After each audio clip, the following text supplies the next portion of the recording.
Hey guys, really quick before we get started on this episode, if you think you might like a Fireside t-shirt or other cool Fireside swag, including back rubs, be sure to check out our Patreon page and consider becoming a patron of the Fireside Tattoo Network.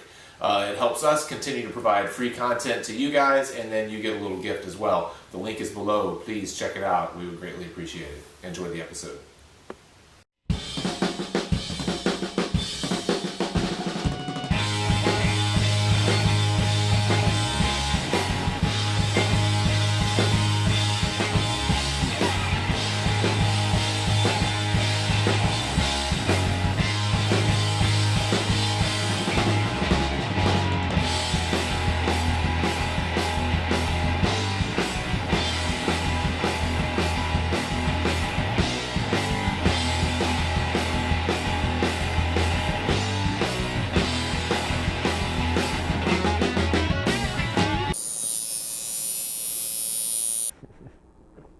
Hey, welcome to the Fireside Tattoo Network. My name is Jake. I'm the host of this show, and this is another solo episode. We're getting some decent feedback from these, so we thought we'd do a few just to answer some questions. Today, I'm not going to answer a really specific question. I'm going to answer a question that popped in my own mind over the last few weeks of tattooing.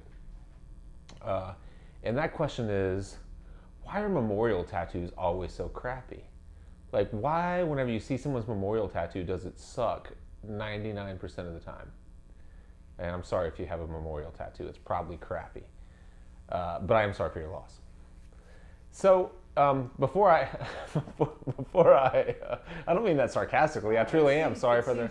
That was sincere. I am sorry for your loss, really. And I feel like you probably don't have a good tattoo. But before I get started, go to tattooimprovement.com, sign up for our mailing list, and keep up with where we're going to be soon. And check out Fireside Foundations, which is now live. We took some feedback, rebuilt it, made it awesome, and now it's available to you. If you're trying to become a better tattooer, it will help, I guarantee, even if you're already good. So, why are memorial tattoos so crappy? I asked this question because, do you know the answer? Oh, why, Sean, why are memorial tattoos? I think it's because people don't make it as personal as it should be. I think they want other people to know that it's a memorial tattoo instead of making it something that's a good way to look at it. Specifically for them. It should just be a tattoo to whoever looks at it, but it should have meaning to you. Yeah. I think that's the problem, is that people are like, oh, I have to make this something that anybody can recognize as a memorial tattoo. It's gotta have the date and their name. Yep, that's a big part of it. I think people don't make it personal enough. Yeah, I think that's dead on. I think that can everyone hear that? I don't have to repeat that, do I? Can you boost your own voice? I mean, I heard it through the headphones. Okay, so perfect. If all right, not, so I'll make subtitles for what I said. Okay, perfect. The last few weeks, I've actually been hit with 3 memorial tattoos, and they're on people. Actually, all 3 of them are on people that I've already tattooed. They're people that know my work. They're people that I'm comfortable with, and they're comfortable with me. And we've had multiple consultations, which I think is a big point. We've talked about other tattoos in the past, and we've come to agreements on other tattoos in the past.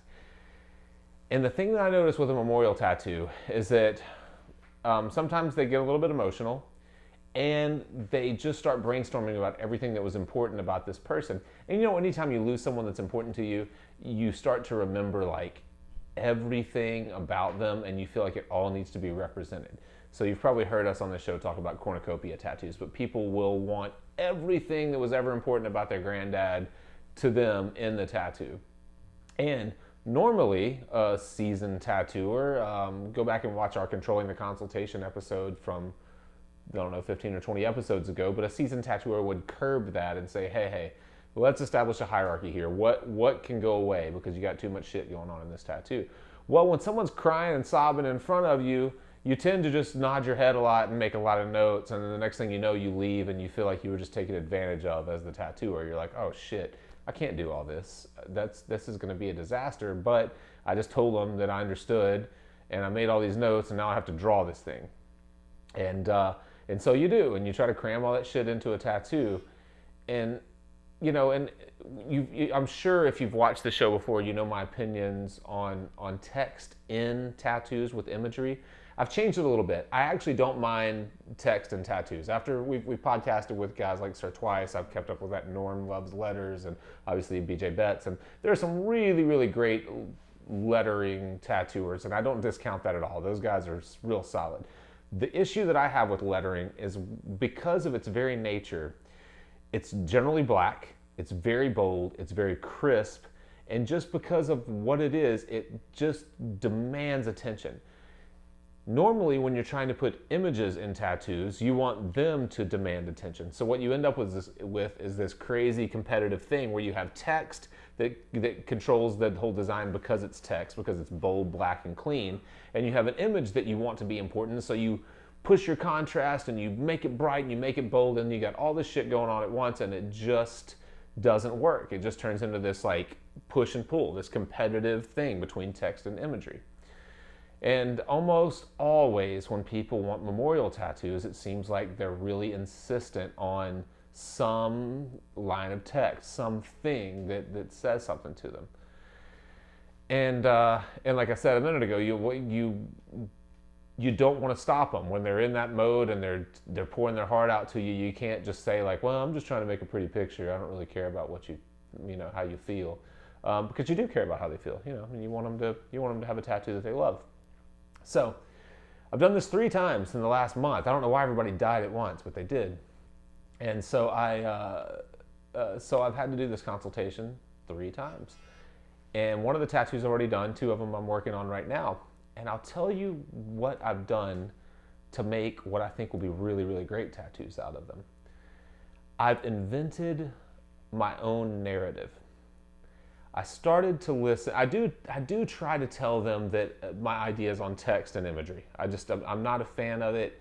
And if nothing else, I'll at least say like, well, do we have to have the words in there, or do the dates really mean that much? Do we want to, do we want to say when they died? Is that important, or can we just talk about their life a little bit more in this design? I'll come up with something like that. And once I get that point through where they're kind of willing, or at least open to the idea of not having the text, then I start to draw based on something that I already kind of maybe had in my head. And in these last 2 cases, I've been wanting to do something with light penetrating a form. So so in both of these tattoos, one I've done light penetrating kind of an angel wing, and the other one I've done light penetrating deer antlers and a heart, because a deer was important in this design. So what I did is I took imagery that I was already interested in doing, and I'm not just trying to push my ideas on them. I literally am trying to like make notes based on all of the imagery that they think is important and all of the things that they say. For example, one person kept telling me, oh, I felt like he just saw my soul. He saw into my soul. He saw me for who I was. He saw the real me, or whatever. And they kept saying that. So I just make notes like that. What does that, what does that mean? It's kind of an abstract thing that can go anywhere. I mean, he saw my soul. This person saw who I really was. Well, what image could describe that? Any image that you choose could describe that. All you need to do, in my mind, is come up with a really dynamic drawing. Something that I have always wanted. Yep, the puzzle piece is a good example of it. Something that I've always wanted, or something that I've been thinking of doing lately. Something that I've been drawing anyways lately. Something I've been sketching, or a painting I've been working on. And I'll just think like, well, that could translate to he saw my soul. I could see that.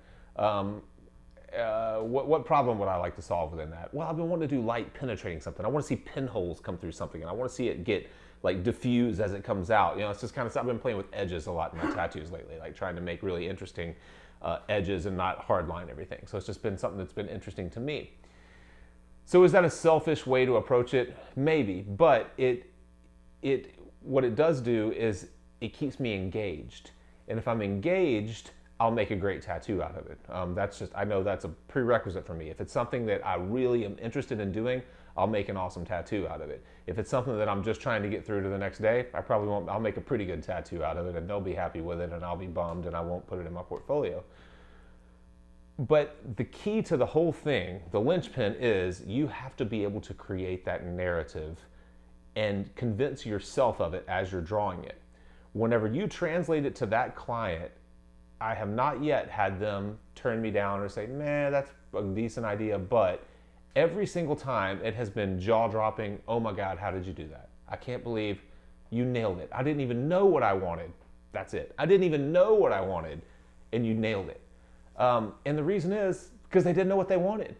You gave them a really beautiful dynamic design, a design that works so well, that doesn't have any text in it, or maybe it's all text, but for me it doesn't have any text in it. It's just a design. It uses it uses great contrast, has a strong light source, it has a mixture of really bold and muted colors, it has a mixture of textures and flat areas, it has all the things that I think are important in good tattooing, and it has a story that goes with it. There's a story there, and I can say, well, I saw the wing as the physical this, and then I see the light as the transformation to this. And you don't have to be cheesy or make anything up. I mean, establish a real narrative, something that actually makes sense. And what you'll find then, to Sean's point, is that that's when they realize, when they see the image, that's when they realize, oh shit, it doesn't have to be literal. Everybody doesn't have to know that my dad died on April 26th. Did your dad die on April 26th? That'd be crazy if that happens. But everybody doesn't know exactly, they don't have to know the details. They don't have to know that he loved fishing and he was also, a Taurus and he was that stuff isn't what's important. What's important is that, the thing that I always tell the client is, if the tattoo is dynamic enough, people will ask about it. Like, they'll come up and say, what is that about? And then you can tell them, oh, this was my dad, and this is what was important to me about him, and this is when he was born, and then he died of cancer this year, and I've been devastated for the last... You can get into the story if you want to, or you cannot. But, a tattoo of your dad's favorite flower with a banner that has his name and his birth and death days, that doesn't intrigue anyone. No one stops to look at that. It doesn't, they've seen it a trillion times. It doesn't mean anything to them. But a really beautiful dynamic design that doesn't have all those literal things in it, that draws people in. They just see a clean, nice design and they go, wow, where did you get that? What is that? Where'd you come up with that idea? Oh, well, it was about, I got this from my dad. I lost him in this year. He was a great guy, whatever. So, I'd encourage you, especially if you're in a street shop and you get stuck with that kind of stuff a lot, you get stuck with, I want names and birth and death dates. I know sometimes you're kind of like, in the fire trying to make decisions on the fly and you're doing the tattoo the same day. You might not have the luxury of having days or weeks or months to think about it, but try that out. Develop a narrative. Listen. I think the key is listening on the front end.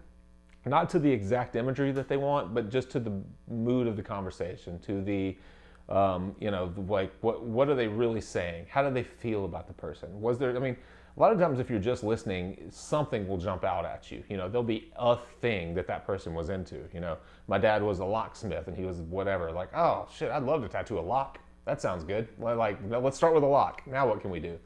Come up with something that engages you. And when it engages you, you'll put the work into it and you'll make an awesome design. And I guarantee you they will get that awesome design because it's better than what they were thinking of. Because they're in turmoil, they're just throwing out ideas. And if you present a great design and you can provide a narrative that is believable to them, then they'll absolutely go for it. And that's all I have to say about that on that episode. All right, Forrest.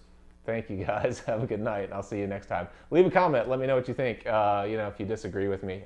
Now, don't leave a comment if you disagree. I hate disagreeers. Just leave a comment if you love everything that I said. You guys have a good night. Thanks.